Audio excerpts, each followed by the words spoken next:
But he was very open about being HIV positive. I can remember he was one of the first people that I ever met that was actually HIV positive. And I remember once in a while that I knew was HIV positive. And this was, mid '90s, as you said. There was no treatments. The antiretrovirals had right? Not No, yet been no, and discovered. it was for the most part a death sentence. And then subsequently, I met several other people, wonderful people, that were HIV positive as well. I can remember one of the big things we would sponsor was the portion of the AIDS quilt to come to South Alabama and be laid out. And every year, World AIDS Day, we would go out and with chalk outline very like Keith Haring-esque little pictures of people on the ground, and write statistics on the ground beside them, and we would cover the university with this, and we would sit back the next day and kind of sit and watch, and people would they'd be walking, they'd stop, and they'd walk around it. They would just then they'd sit and look at it and read it, and they'd walk around. We'd put every one of these outlines represents how many 100,000 people have died of AIDS, that kind of thing. And that was part of our education reach as well. But we also did that for him as well, as part of to memorialize him. But that was one of the things we used to do, was, like I said, was the AIDS quilt. We would sew a couple of panels for people we knew. We would sponsor portions of it to come to Alabama. So, what do you recall about the intersection between HIV and AIDS and dating back in the 80s and 90s? I mean, it's very different today. It is. We have PrEP, and people are able to use PrEP, and people who are on antiretrovirals can, result in having their viral load undetectable. But these were not possibilities for us in the 80s and 90s. And and it's as with now, it's kind of always one of those discussions that you had. When was the last test? When was the last AIDS test? This kind of thing, I don't imagine, I don't know, but you don't see or hear heterosexual couples doing on a daily basis. I can remember when I came out, again, as I said, came out with a bang. And I was a young man in my early 20s.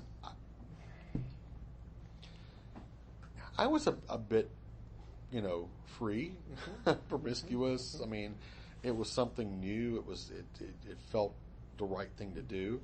And for the most part, I was safe. There was times that you do something that wasn't as safe as it should have been.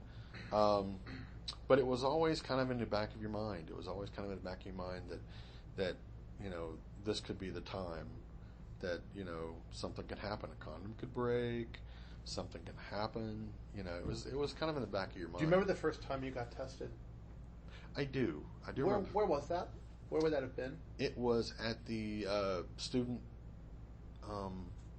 health center on campus. At Auburn. At Auburn, yeah. I went in for a test just to, establish a baseline. I mean, consummate paramedic, got to have a baseline to establish a baseline. And this was probably about a couple months after I came out. And oddly enough, the doctor over the hospital, over the clinic, was the doctor that delivered me. Oh my gosh! Back in 1970 in Valley, Alabama, and I was like, Powell, is that Dr. Powell?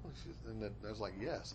I said, is it? And I can't remember his first name, and I can't believe I remember his last name.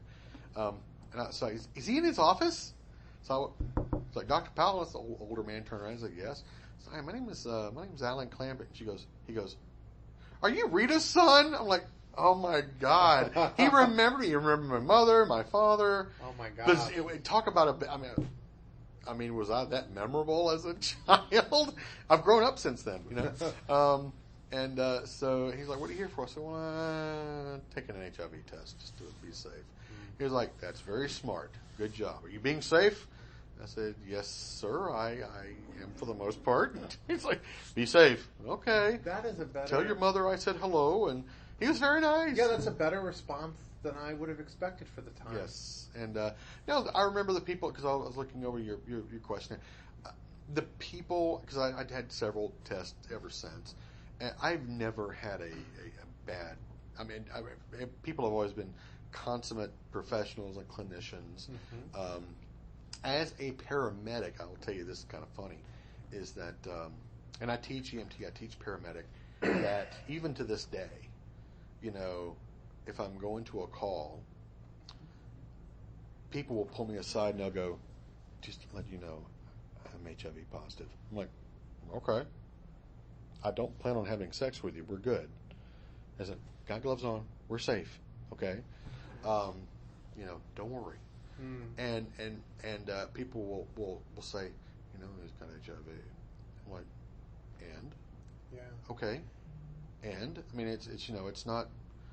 I'm taking standard. Interesting. Here we standard are in precautions. 2019, and that kind of under the breath utterance would still occur. I'm not actively bleeding, and neither is he or she. So what's the? So what is it? Is it just gossip? Concern here? I don't know. What do you think? And I can appreciate.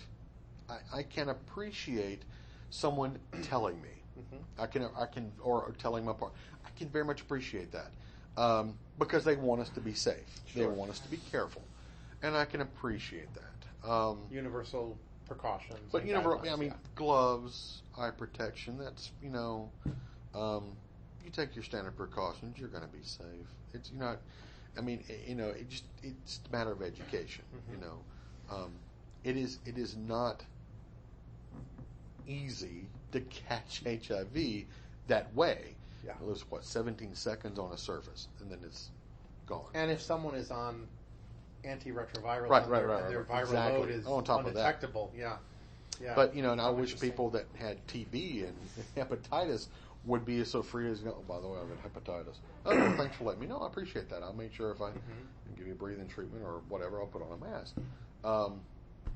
But back in that day, though, it was my recollection of the general consensus was it was a gay thing, and that I remember as part of education that I think the onus fell upon us to educate everybody else that this is not a gay thing, this is a human thing.